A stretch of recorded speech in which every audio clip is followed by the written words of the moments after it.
सध्या नागपुरात महाराष्ट्र विधानसभेचे हिवाळी अधिवेशन सुरू आहे आणि लोकप्रतिनिधी जनतेच्या प्रश्नांना वाचा फोडण्याचा प्रयत्न करत आहेत। त्याचबरोबर गोंदिया विधानसभेचे लोकप्रिय आमदार श्री विनोद अग्रवाल यांनी आपल्या क्षेत्राच्या अनेक समस्यांना विधानसभेत ठेवले आणि त्या समस्यांना लवकरात लवकर दुरुस्त करण्यात यावा अशी मागणी केली। विशेष महत्त्वाचे म्हणजे आमदार विनोद अग्रवाल यांनी शेतकऱ्यांसाठी एक महत्त्वाची मागणी केली आहे। इतर राज्याप्रमाणेही गोंदिया विधानसभेतील शेतकऱ्यांना प्रति हेक्टर 20,000 रुपये बोनस आर्थिक मदत म्हणून देण्यात यावा अशी त्यांनी मागणी केली आहे आणि इतर अनेक मागण्या देखील त्यांनी विधानसभेमध्ये ठेवल्या आहेत। अध्यक्ष महोदय, मागील अनेक वर्षापासून सातत्याने अतिवृष्टी असेल, अवकाळी पाऊस असेल, आपलं महायुतीचे सरकार हा खंबीरपणे शेतकऱ्यांच्या पाठीशी उभा आहे। यावर्षी सुद्धा एक मोठा पॅकेज, आजपर्यंतच्या इतिहासामधील सर्वात मोठा पॅकेज 31,000 कोटी रुपयांची मदत शेतकऱ्यांना आपल्या शासनाने केली। त्याबद्दल माननीय मुख्यमंत्री देवाभाऊ आणि महायुती सरकारचे मी अभिनंदन करतो, त्यांचे आभार व्यक्त करतो। हे सर्व काही करत असताना अध्यक्ष महोदय, मी धान उत्पादक जिल्ह्यातून येतो। आमच्या येथील शेतकरी हा फक्त धानच पिकवतो आणि शेती आता ही धान शेती परवडणारी नाही आहे। दरवर्षी मध्य प्रदेश असेल, आमच्या लगतच्या छत्तीसगड असेल, या ठिकाणी धान उत्पादक शेतकऱ्यांना मदत केली जाते। त्याचप्रमाणे आपल्या येथील महाराष्ट्रातील सुद्धा धान उत्पादक शेतकऱ्यांना सरकार बोनसच्या रूपाने मदत करते। यावर्षी सुद्धा आमच्या धान उत्पादक शेतकऱ्यांना शासनाने प्रति हेक्टरी 20,000 रुपयाची मदत करावी अशी मागणी सुद्धा मी करत आहे अध्यक्ष महोदय। त्याचप्रमाणे आज वन्य प्राण्यामुळे मोठ्या प्रमाणावर जीवितहानी होत आहे, शेतपिकांचे नुकसान होत आहेत आणि आता शेतकरी हवालदिल झालेला आहे। अशा वेळी शेतकऱ्यांना कुंपण करण्याकरता 100% 100% अनुदानावर त्यांना कुंपणाची योजना लागू करावी। त्याचप्रमाणे आता या शेतीला चांगले दिवस येण्याकरता आमच्या गोंदिया जिल्ह्यामध्ये आतापर्यंत शासकीय कृषी महाविद्यालय नाही आणि म्हणून आमच्या गोंदियामध्ये शासकीय कृषी महाविद्यालय मंजूर करण्यात यावे अशी सुद्धा मागणी या माध्यमातून करत आहे। त्याचप्रमाणे आज शेतीशिवाय कोणत्याही प्रकारचा रोजगार आमच्या जिल्ह्यामध्ये नाही आणि म्हणून लगतच्या गडचिरोली जिल्ह्यामध्ये मोठ्या प्रमाणामध्ये लोह खनिजचे उत्पादन होत आहे आणि त्यामुळे गोंदियामध्ये एखादा पोलादाचा कारखाना सुरू करता येईल का आणि त्या माध्यमातून आपल्या येथील बेरोजगार युवकांना रोजगार देण्याकरता शासनाने पुढाकार घ्यावा ही सुद्धा विनंती करतो। कारण बेरोजगारीमुळे मोठ्या प्रमाणामध्ये आज जे युवक आहेत ते ऑनलाईन गेमिंग, अनेक प्रकारच्या ड्रग्सच्या आहारी गेलेले आहेत आणि म्हणून हे सर्व अनेक प्रकारच्या या माध्यमातून अनेक गुन्हेगारीकडे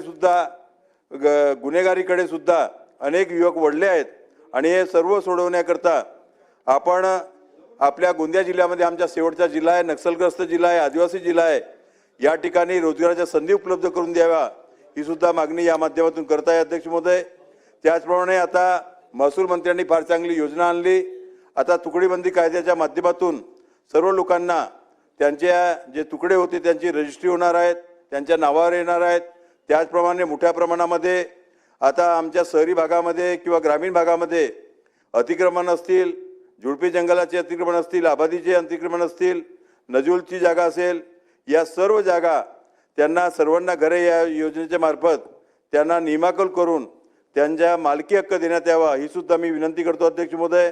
त्याचप्रमाणे आज जिल्हा परिषद शाळेमध्ये मोठ्या प्रमाणामध्ये शिक्षकांची कमतरता आहे। ही शिक्षकांची कमतरता दूर करण्याकरता लवकरात लवकर शिक्षक भरती करून ही कमतरता दूर करावी। त्याचप्रमाणे आज आमच्या गोंदिया शहरामध्ये अनेक प्रकारच्या समस्या आहेत। शहरामध्ये कचऱ्याची उचल होत नाही, त्यामुळे पूर्ण शहरामध्ये घाणीचे साम्राज्य आहे आणि या कचरा उचलण्याकरता ती जी जागा लागते प्रोसेसिंग करता ती जागा उपलब्ध नाही, ती जागा उपलब्ध करून देण्यात यावी। त्याचप्रमाणे गोंदिया शहरामध्ये यासोबत पिण्याच्या पाण्याकरता सुद्धा शासनाने योजना मंजूर केली आहे। ती योजना सुद्धा लवकरात लवकर पूर्ण करून लोकांना 24 तास पाणी मिळेल याकरता सुद्धा प्रयत्न करावे अध्यक्ष महोदय। त्याचप्रमाणे आज आपल्या या नागपूर अधिवेशनामध्ये अनेक लोकांच्या अनेक मागण्या असतात। त्यामध्ये समग्र शिक्षा अभियानाचे कर्मचारी मागील अनेक वर्षापासून संघर्ष करत आहेत, त्यांना सुद्धा कायमस्वरूपी करण्याकरता सरकारने प्रयत्न करावेत। त्याचप्रमाणे उमेदचे कंत्राटी कर्मचारी, आमच्या CRP भगिनी यांना सुद्धा नियमित करण्याकरता शासनाने प्रयत्न करावेत।